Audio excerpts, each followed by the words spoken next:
तो देखिए जी, environment protection act 1986 हमारे सिलेबस का पार्ट है और काफ़ी प्यारा और सिंपल सा सेक्शन है। इसको हम वन गो में ख़त्म करके आगे बढ़ेंगे। तो बिफोर आई स्टार्ट दिस, देखिए कॉन्स्टिट्यूशन ऑफ इंडिया जो हमारा है उसमें article 21 right to life and liberty, article 51 A G जो है fundamental duty, article 48 A DPSP का पार्ट, ये तीनों भी अपने इन्वायरमेंट के बारे में बात करते हैं। 48 डीपीएसपी में कहते हैं कि state shall take steps to environment को से प्रोटेक्शन में स्टेट्स को कोई स्टेप्स लेने चाहिए। हमारे फंडामेंटल ड्यूटी है कि हमें इन्वायरमेंट को प्रोटेक्ट करना चाहिए। और right to life and liberty में तो कितनी बार फंडामेंटल राइट में हेल्ड किया गया है कि राइट टू लाइफ और इन्वायरमेंट भी हमारा जीने इन्वायरमेंट और स्वच्छ इन्वायरमेंट हमारा जीने का अधिकार के अंदर आता है। आपने सुना होगा कई बार। तो देखिए इन्वायरमेंट प्रोटेक्शन एक्ट जो जैसे मैंने कहा कि सिंपल एक्ट है, तो इसमें देखिए 26 इसमें सेक्शंस हैं और आर्टिकल 29 ऑफ 1986 है ये 29। ये सब देखिए आपको फैक्चुअल चीज़ें तो याद ही रखनी पड़ेंगी। और वो याद कैसे होती हैं? वो याद ऐसे होती हैं कि आप बार बार उसको देखें, बस अपनी आंखों के सामने से उसको निकालें। फिर अगर आप सोचेंगे अभी रट लें, अभी सारे याद कर लें, तो ऐसे तो नहीं होगा, लेकिन उसको कंसिस्टेंटली करेंगे तो ऑब्वियसली होगा। ठीक है। हमारी सबकॉन्शियस माइंड में इकट्ठा होता रहेगा कि हाँ ये एक्ट 29 है। अगर हमें वैसे भी याद नहीं है लेकिन एमसीक्यू में ऑप्शंस आते हैं तो हम तुरंत उसको कैच कर लेंगे कि अच्छा ये आंसर। और एसेंट की डेट क्या है इसकी? प्रेसिडेंशियल एसेंट की 23/5/1986। और जो इसकी विद इफेक्ट है फोर्स में जब से आया वो 19/11/1986। ठीक, 19 नवंबर 1911। तो अब प्रियम्बल बोलता है इसका, an act to provide for the protection and improvement of environment, protection and improvement of environment and for the matter connected therewith. ठीक है, बहुत ही सिंपल सी और बहुत ही प्यारी सी बात कही है इसने। और whereas decisions were taken at the UN conference on the human environment held at Stockholm in June 1972, in which India participated to take appropriate steps for the protection and improvement of human environment।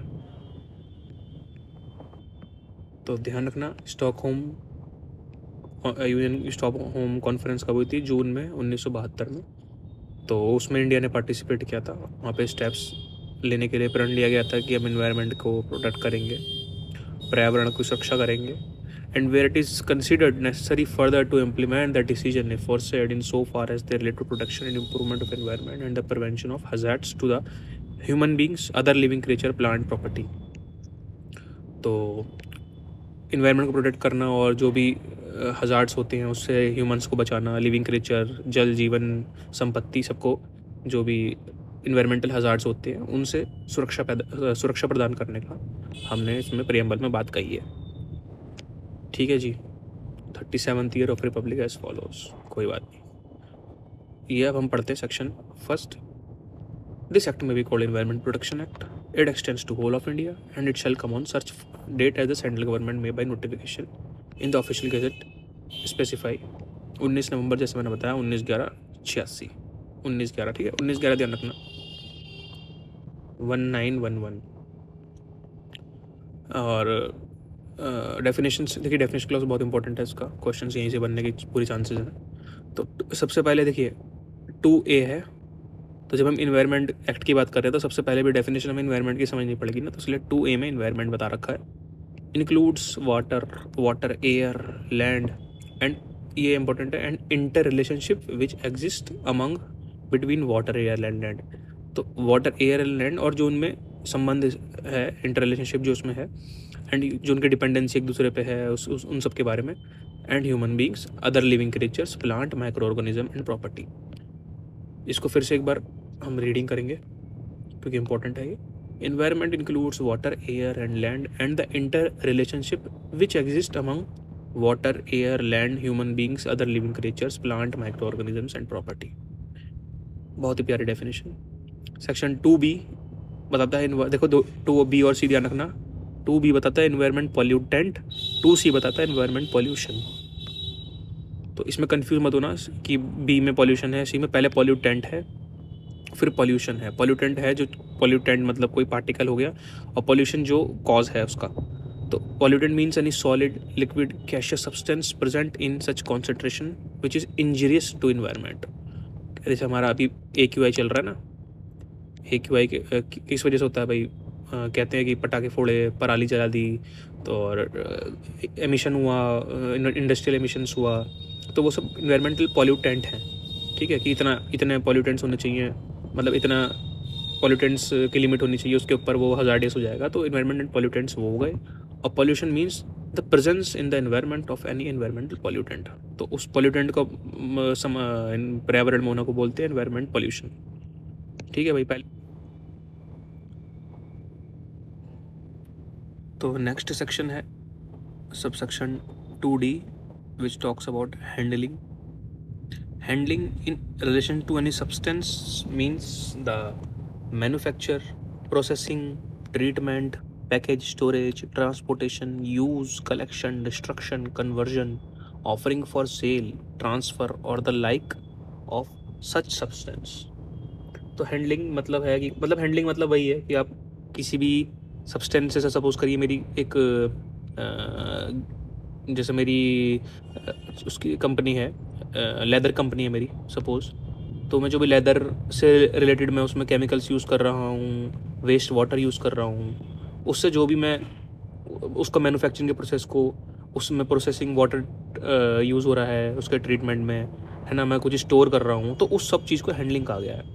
मतलब handling मतलब simple भाषा में कहें तो आप उससे चीज़ से कैसे आप कंट्रोल जो आप कर रहे हो उसको हैंडलिंग एक तरह से कंट्रोल से समझना।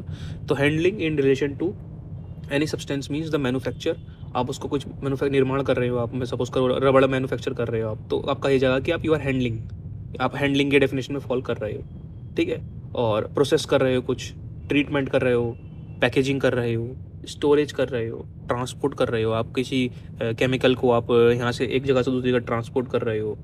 ठीक है, आप कोई किसी चीज़ का यूज़ कर रहे हो, आप कलेक्शन इकट्ठा कर रहे हो अपने पास, डिस्ट्रक्शन कर रहे हो। आप सपोज करो आपका सीवेज प्लांट है और या आपका कोई स्क्रैप का काम है, तो उसमें आप जो, या आपको कोई मेडिकल गुड्स, मेडिकल सिरिंज वगैरह है, उसका डिस्पोजल काम है, उसको डिस्ट्रक्ट करने का काम है, कन्वर्जन कर रहे हो, ऑफरिंग फॉर सेल कर रहे हो, ट्रांसफ़र कर रहे हो, और ऐसी चीज़ों को उसको हैंडलिंग के डेफिनेशन में डाला गया। काफ़ी ब्रॉड डेफिनेशन है ये। अभी हम आगे जब पढ़ेंगे और सेक्शंस तो और अच्छे से क्लियर हो जाएगा। ठीक है, 2D में हैंडलिंग ध्यान रखना है आपको, खुद ही अपनी मेमोरी से याद रखना पड़ेगा। 2D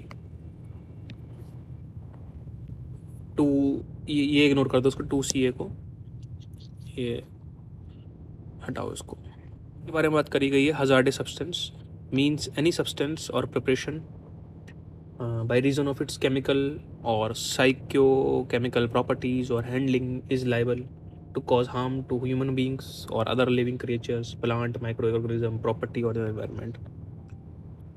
वही हजार्डस सब्सटेंस, आप अगर इसको ना पढ़ के खुद से सोचो क्या होगा, कुछ भी जो हार्म कॉज कर रहा है हजार्डस है। ठीक है, इंजरी कॉज कर रहा है किसी भी फॉर्म में। एनी सब्सटेंस और preparation by reason of its chemical और साइकोकेमिकल प्रॉपर्टीज़ और हैंडलिंग। देखो हैंडलिंग आ गया ना यहाँ पे, आप किसी उसको ऐसे स्टोर कर रहे हो, आप उसको ऐसे ट्रांसपोर्ट कर रहे हो, आप उससे ऐसे डील कर रहे हो कि it is causing harm to human beings, creatures, microorganism, property और इन्वायरमेंट। ठीक है, 2F में आ गया ऑक्यूपायर। ये भी देखिए डेफिनेशन सारी इंपॉर्टेंट है इसकी। ऑक्यूपायर मतलब जो बंदा ऑक्यूपाई कर रहा है, means a person who has control over the affairs of the factory premises and includes the person in if in relationship to substance, person in position of the substance. तो occupier मतलब कोई व्यक्ति, मेरी factory है, मैं factory control करता हूँ, मेरी केमिकल की फैक्ट्री है, तो मैं ऑक्यूपायर हूँ भाई, सिंपल बात। मैं और जो भी फैक्ट्री में जितने भी सारे कार्य होते हैं, जो भी वर्क्स होते हैं, मैं कंट्रोल करता हूँ उसके, तो मैं ऑक्यूपायर में कहलाऊँगा उसमें। ये टेक्निकल टर्म्स हैं जो एनवायरमेंटल लॉ में यूज़ करी गई हैं। और कोई सब्सटेंस है तो उसके रिलेशन में अगर मेरे पास सब्सटेंस पोजीशन में है तो मैं कहूँगा कि मैं ऑक्यूपायर की डेफिनेशन में हूँ, मैं ऑक्यूपायर हूँ सब्सटेंस का।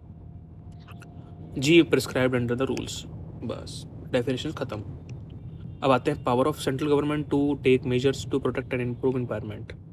General powers of the central government. देखिए सेंट्रल गवर्नमेंट के पास बहुत सारी ब्रॉड पावर्स दी गई हैं इस एक्ट के अंदर। Subject to the provision of the act, the central government shall have the power to take all such measures as it deems necessary for protecting, improving the quality of environment and prevention, control and abating environment pollution. Abate मतलब कम करना। तो central government के पास power है environment में, कोई मतलब पर्यावरण में कोई भी आँच नहीं आने देंगे, ये सेंट्रल गवर्नमेंट इतनी पावर एक्सरसाइज कर सकती है। in particular and without prejudice to the provisions. Such measures, namely coordination of action by state government and authorities. इसको देखो बस, इसको एक बार गो थ्रू कर लेते हैं। Planning and execution of nationwide programmes for the prevention, control and abatement of environment pollution. ठीक है, कोऑर्डिनेशन करना स्टेट एजेंसी से, laying down standards of quality, laying down standard for emission और discharge of environment pollution. और जैसे होता है ना, गवर्नमेंट रूल बनाती रहती है कि आप इतने 11 बजे के बाद डीजे नहीं बजा सकते, नॉइज़ पॉल्यूशन होता है, आप इतना पानी फैक्ट्री से डिस्चार्ज नहीं कर सकते, तो ना पानी गंदा होता है, हमारे रिवर्स गंदी होती हैं। तो उसी सब से संबंधित provided different standards for emission और discharge may be laid down under this clause for different sources having regard to the quality composition of emission of discharge of the environment polluter. मतलब वही जो जिस चीज़ का जो काम है तो उसके हिसाब से डिसाइड करेंगे ना। एक स्टैंडर्ड सेट तो कर नहीं सकते कि जी हर फैक्ट्री इतना पानी नहीं निकाल सकती, इतना पानी यूज़ नहीं कर सकती। कोई बहुत बड़ी फैक्ट्री है जिसका काम सपोज करिए रबर मैन्युफैक्चरिंग, और कोई न्यूक्लियर प्लांट है, वहाँ पे अलग स्टैंडर्ड्स लागू होंगे। कोई छोटी दुकान है, वहाँ पे अलग स्टैंडर्ड्स लागू होंगे। तो वही बात कर रखी है। Restrictions of areas in which any industries operation और process class of industries operation shall not be carried out. होता ना कि ग्रीन जोन बना देते हैं कि ग्रीन जोन, यहाँ पे कोई भी इंडस्ट्रीज नहीं होंगी, और इंडस्ट्रियल एरिया अलग से क्रिएट कर देती है गवर्नमेंट। तो ये उसकी बात करी गई है। Laying down procedures for prevention of accident which may cause environment pollution and remedial measures accident. जैसे भोपाल गैस ट्रेजेडी वगैरह हुई, तो अब उसमें क्या है कि अपनी सेंट्रल गवर्नमेंट उन सब से संबंधित रूल्स बना सकती है, उन सब से संबंधित पावर एक्सरसाइज करती है। Process and safeguards for handling of hazardous substance, examination of manufacturing process, material substance, carrying out sponsoring investigations, research करवाना है ना कि क्यों AQI इतना बढ़ रहा है, इन्वेस्टिगेशन करवाना भाई कौन सी इंडस्ट्री से ज़्यादा पोल्यूशन क्रिएट हो रहा है। इंस्पेक्शन ऑफ प्रेमाइसिस, कोई भी प्रेमाइसिस में विजिट करना, प्लांट इक्विपमेंट मशीनरी कि भाई वो स्टैंडर्ड प्रोसेस को फॉलो कर रहे हैं नहीं कर रहे हैं। Material substance, giving directions to authorities officers, establishment for prevention of control and abatement of environment pollution, establishment of environment laboratories, institute to carry out the functions entrusted to the such environment laboratories, collection, dissemination of information in matters relating to environment pollution, preparation of manuals, codes, guides।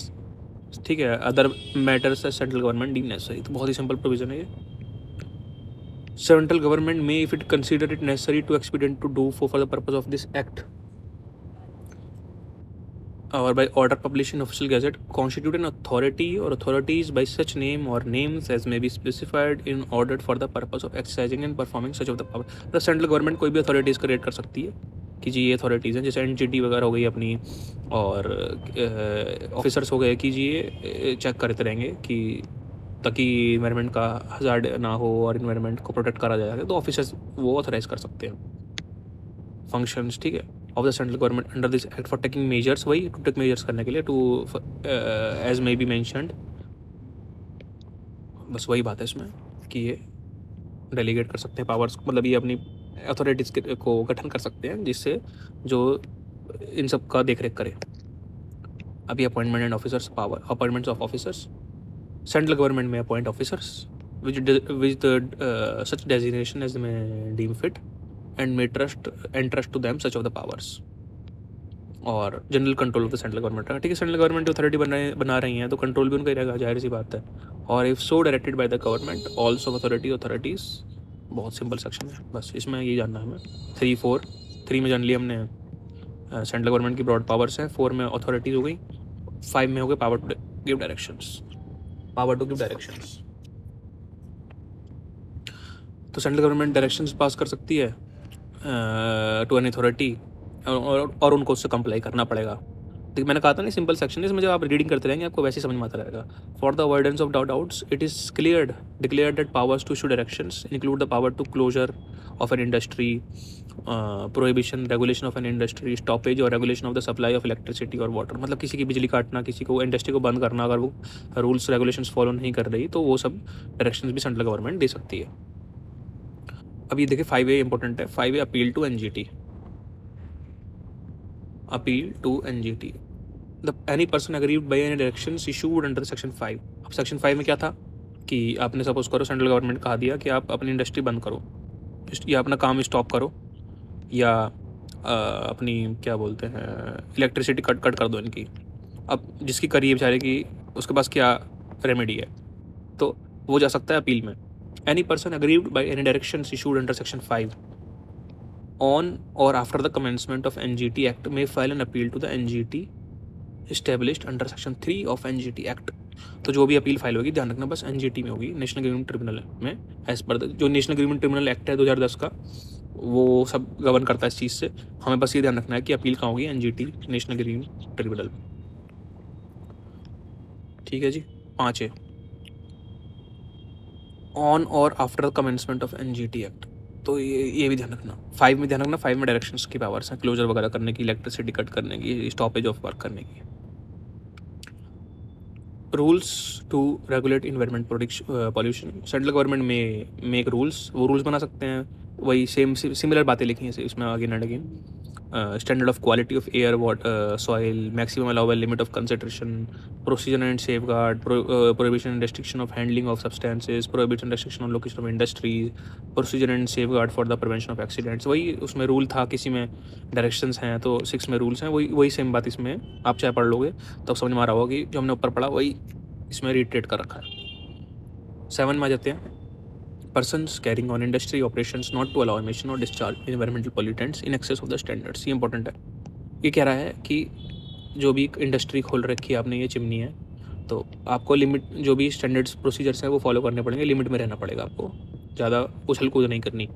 No person carrying on an industry or process shall discharge or emit to be discharge any environmental pollutant in excess of the standard. जो भी standard lay down है, government करती है, rules बनाती है, regulations बनाती है, तो अगर लिखा है कि भाई आपको क्या कहते हैं, आपको सब फॉर एग्जांपल है कि आपको 10 लीटर ही आपको जो इंडस्ट्रियल वेस्ट है उसको आप डिस्चार्ज कर सकते हो वो रिवर्स के अंदर, तो आप उससे ज़्यादा नहीं करेंगे। ठीक है, आपको इतना आप इतनी इलेक्ट्रिसिटी आप यूज़ करेंगे, इतना आप नॉइज़ क्रिएट करेंगे, ये सब लिमिट, इतनी डेसिबल नॉइज़ ही आपकी आनी चाहिए, वरना उससे ज़्यादा हम अलाउ नहीं करेंगे। तो वो सब स्टैंडर्ड फॉलो करते हैं आपको, ये 7 में बात लिखी है। और no person shall handle or cause to be handle an hazardous substance except in the accordance with the procedure. मतलब आपको ऊपर पढ़ा था ना हैंडलिंग, जो डेफिनेशन पड़ी थी कि हैंडलिंग में आप कुछ भी पोजीशन में हैं किसी सब्सटेंस के, या उसको स्टोर कर रहे हैं, ट्रांसपोर्ट कर रहे हैं, तो उसमें भी आपको वो भी आपको लिमिट में ही करना है, स्टैंडर्ड्स फॉलो करने हैं। ये हैंडलिंग से रिगार्डिंग है सेक्शन 8 में।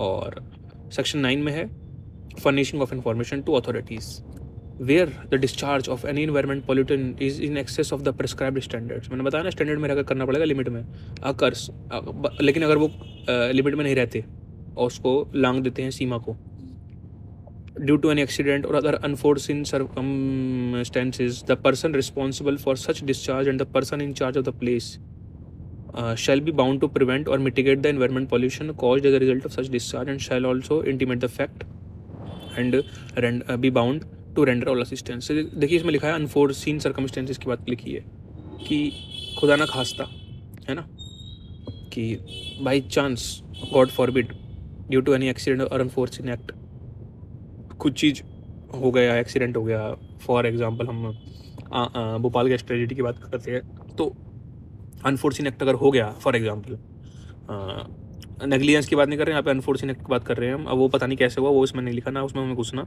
कोई एक्सीडेंट हो गया, ठीक है, कोई आपका मशीन ऑन रह गई और उससे पॉल्यूशन वगैरह होना स्टार्ट हो जाता है, एमिशन होती है गैसेस की, तो पर्सन रिस्पॉन्सिबल फॉर, वो भी जो भी वहाँ पे रिस्पॉन्सिबल बंदा है, और and the person in charge of the place, जो भी वहाँ का सपोज करो इंचार्ज बंदा है, कोई मैनेजर है, कोई अपॉइंट कर रखा किसी को वहाँ पे, तो उनको तुरंत एक्शन करना है, एक्शन लेना पड़ेगा ताकि वो उसको रोकें, और साथ में उसको उस फैक्ट को इंटीमेट करना पड़ेगा कि जैसे ऐसा हुआ है, और असिस्टेंस के लिए भी रेडी रहेंगे वो, सपोर्ट करने के लिए, ताकि और चीज़ें ना फैलें टू सच अथॉरिटीज़ और एजेंसीज।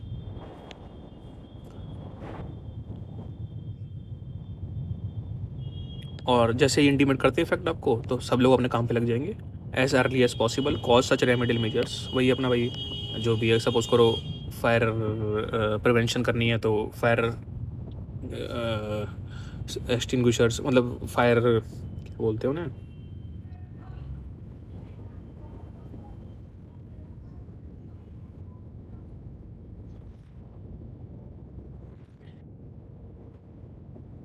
तो सब लोग अपने काम पे लग जाएंगे और उसको मिटिगेट करने में, उसको कम करने में सब लोग सहायता देंगे।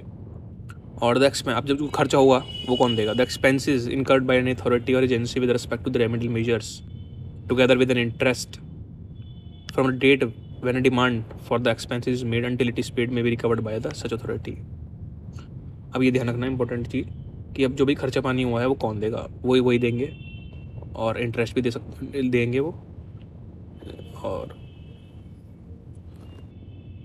कैसे वो रिकवर होगा? As arrear of land revenue or of public demand. ये ध्यान रखना बस इस चीज़ को, ठीक है? As arrear of land revenue of or of public demand. Arrears of land revenues वो होते हैं ना कि जैसे जो माना जाएगा कि आपके जो कोई लैंड है और उसके बकाया बाकी है, उसका कोई बकाया है तो वो रिकवर होगा। Power of entry and inspection. Entry and inspection यानी कि आप किसी भी फैक्ट्री में, किसी भी प्रेमाइसिस में घुस सकते हैं और वहाँ पे देख सकते हैं कि चीज़ें फॉलो हो रही नहीं हो रही हैं। Any person empowered by the central government shall have a right to enter at all reasonable times with such assistance as he considers for the performance of any of the function of central government, for determining whether any such functions are to be performed or for the rules made therein on notice, order, direction, authorized, served, for the purpose of examining and testing any equipment, industrial plant, record, register, document, मतलब ये सब इसलिए हो रहा है ना ताकि वो देखेंगे हाँ भाई वो चीज़ें ठीक से काम कर रही नहीं कर रही हैं। और any other material object or for conducting a search for an building which reason to believe that offence under this act or the rules under this about to be committed. कोई किसी का इक्विपमेंट को जब्त करना, industrial plant, record, register, document, other material object if he has a reason to believe that it may furnish evidence of the commission of an offence punishable under this act or the rules made। ठीक है, घुस सकते हैं, inspect कर सकते हैं, seize भी कर सकते हैं। Every person carrying on industry operation process of handling any hazardous substantial render assistance, आपको भी असिस्टेंस देना पड़ेगा, कॉपरेशन करना पड़ेगा to the persons empowered by the central government for carrying out the functions under subsection. यदि और अगर वो असिस्टेंस नहीं देता, कॉपरेट नहीं करता, ठीक है, ताला नहीं खोलता, गेट पे खड़े ताला नहीं खोल रहा, जी मैं नहीं घुसने दूंगा फॉर एग्जांपल, तो पेनल्टी होगी 14B के अंदर, हम आगे देखेंगे 14B, ठीक है, पेनल्टी होगी। If any person wilfully delays obstruct any person empowered by the central government in the performance liable again, मतलब पेनल्टी 14B। सपोर्ट भैया कॉपरेट करो वरना पेनल्टी लो 14B के अंदर। और CRPC के प्रोसीजर जो हैं, अब तो वैसे BNSS है लेकिन CRPC के जो प्रोसीजर इसमें लिखे हैं तो सीजर वगैरह है, 94 होता है ना CRPC में, सीज कर सकते हो, सर्च कर सकते हो, वारंट इशू कर सकते हो, तो वो सब फॉलो करेंगे अब CRPC वाली। तो हमने सेक्शन 1 से 10 तक समझ लिया है अच्छे से, बाकी हम नेक्स्ट वीडियो में कवर करेंगे।